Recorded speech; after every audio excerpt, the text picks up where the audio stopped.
Welcome to Immerse Beginnings, reading for week 14, day 67. Then at last the Lord said to me, "You have been wandering around in this hill country long enough. Turn to the north. Give these orders to the people. You will pass through the country belonging to your relatives, the Edomites, the descendants of Esau who live in Seir.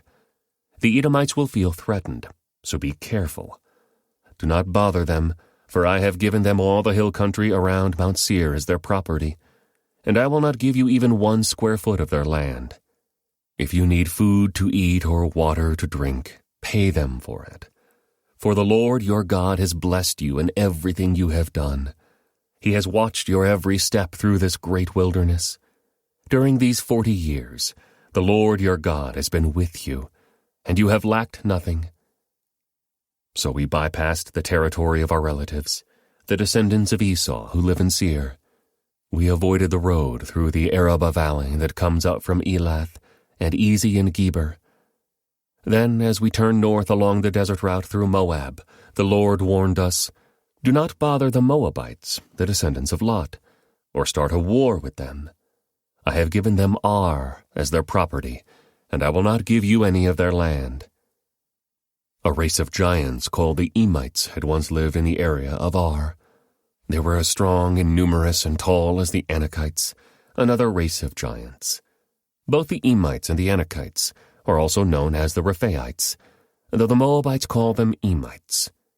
In earlier times, the Horites had lived in Seir, but they were driven out and displaced by the descendants of Esau, just as Israel drove out the people of Canaan when the Lord gave Israel their land. Moses continued, "Then the Lord said to us, 'Get moving. Cross the Zered brook.' So we crossed the brook. 38 years passed from the time we left Kadesh Barnea until we finally crossed the Zered brook. By then all the men old enough to fight in battle had died in the wilderness, as the Lord had vowed would happen. The Lord struck them down until they had all been eliminated from the community. When all the men of fighting age had died, the Lord said to me, 'Today you will cross the border of Moab at Ar and enter the land of the Ammonites, the descendants of Lot. But do not bother them or start a war with them. I have given the land of Ammon to them as their property, and I will not give you any of their land.'" That area was once considered the land of the Rephaites who had lived there, though the Ammonites call them Zamzamites. They were also as strong and numerous and tall as the Anakites. But the Lord destroyed them, so the Ammonites could occupy their land. He had done the same for the descendants of Esau who lived in Seir, for he destroyed the Horites, so they could settle there in their place. The descendants of Esau live there to this day.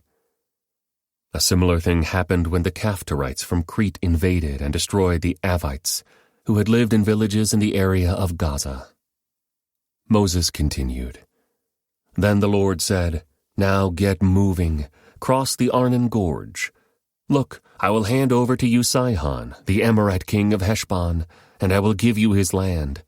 Attack him and begin to occupy the land.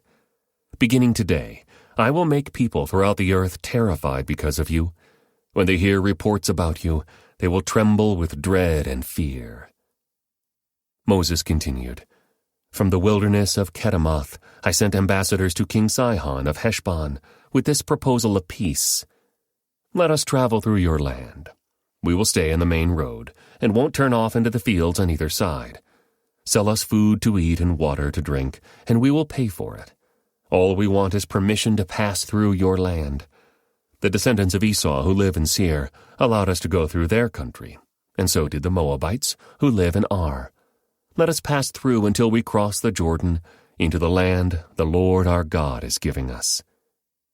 But King Sihon of Heshbon refused to allow us to pass through, because the Lord your God made Sihon stubborn and defiant, so he could help you defeat him, as he has now done. Then the Lord said to me, "Look, I have begun to hand King Sihon and his land over to you.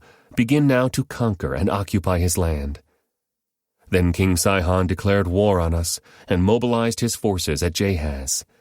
But the Lord our God handed him over to us, and we crushed him, his sons, and all his people. We conquered all his towns and completely destroyed everyone, Men, women, and children, not a single person was spared. We took all the livestock as plunder for ourselves, along with anything of value from the towns we ransacked.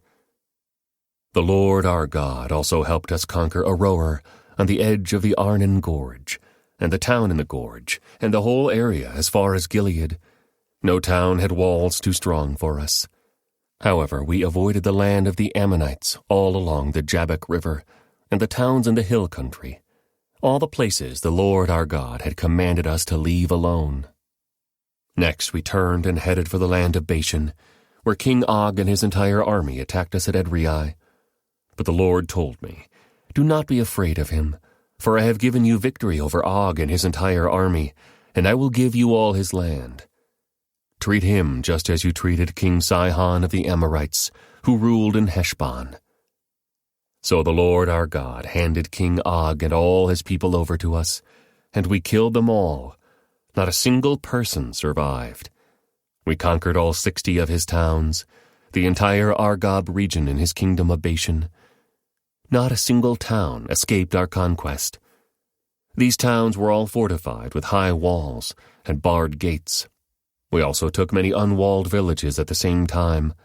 We completely destroyed the kingdom of Bashan, just as we had destroyed King Sihon of Heshbon. We destroyed all the people in every town we conquered, men, women, and children alike. But we kept all the livestock for ourselves, and took plunder from all the towns. So we took the land of the 2 Amorite kings east of the Jordan River, all the way from the Arnon Gorge to Mount Hermon. Mount Hermon is also called Siranin by the Sidonians, and the Amorites call it Senir. We had now conquered all the cities on the plateau, and all Gilead and Bashan, as far as the towns of Salakah and Edrei, which were part of Og's kingdom in Bashan. King Og of Bashan was the last survivor of the giant Rephaites. His bed was made of iron, and was more than 13 feet long and 6 feet wide. It can still be seen in the Ammonite city of Rabbah. When we took possession of this land, I gave to the tribes of Reuben and Gad the territory beyond Aroer along the Arnon Gorge, plus half of the hill country of Gilead with its towns. Then I gave the rest of Gilead and all of Bashan, Og's former kingdom, to the half-tribe of Manasseh. This entire Argob region of Bashan used to be known as the land of the Rephaites. Jair, a leader from the tribe of Manasseh, conquered the whole Argob region in Bashan, all the way to the border of the Geshurites and Maacathites. Jair renamed this region after himself, calling it the towns of Jair, as it is still known today. I gave Gilead to the clan of Machir, but I also gave part of Gilead to the tribes of Reuben and Gad. The area I gave them extended from the middle of the Arnon Gorge in the south to the Jabbok River and the Ammonite frontier. They also received the Jordan Valley all the way from the Sea of Galilee down to the Dead Sea, with the Jordan River serving as the western boundary. To the east were the slopes of Pisgah. At that time I gave this command to the tribes that would live east of the Jordan. Although the Lord your God has given you this land as your property, all your fighting men must cross the Jordan ahead of your Israelite relatives, armed and ready to assist them. Your wives, children, and numerous livestock, however, may stay behind in the towns I have given you. When the Lord has given security to the rest of the Israelites, as he has to you, and when they occupy the land the Lord your God is giving them across the Jordan River, then you may all return here to the land I have given you. At that time, I gave Joshua this charge. You have seen for yourself everything the Lord your God has done to these 2 kings. He will do the same to all the kingdoms on the west side of the Jordan. Do not be afraid of the nations there, for the Lord your God will fight for you. At that time, I pleaded with the Lord and said, O sovereign Lord, you have only begun to show your greatness and the strength of your hand to me, your servant. Is there any God in heaven or on earth who can perform such great and mighty deeds as you do? Please let me cross the Jordan to see the wonderful land on the other side, the beautiful hill country and the Lebanon mountains. But the Lord was angry with me because of you, and he would not listen to me. That's enough, he declared. Speak of it no more. But go up to Pisgah Peak and look over the land in every direction. Take a good look, but you may not cross the Jordan River. Instead, commission Joshua and encourage and strengthen him, for he will lead the people across the Jordan. He will give them all the land you now see before you as their possession." So we stayed in the valley near Beth Peor. This concludes today's Immerse reading experience. Thank you for joining us.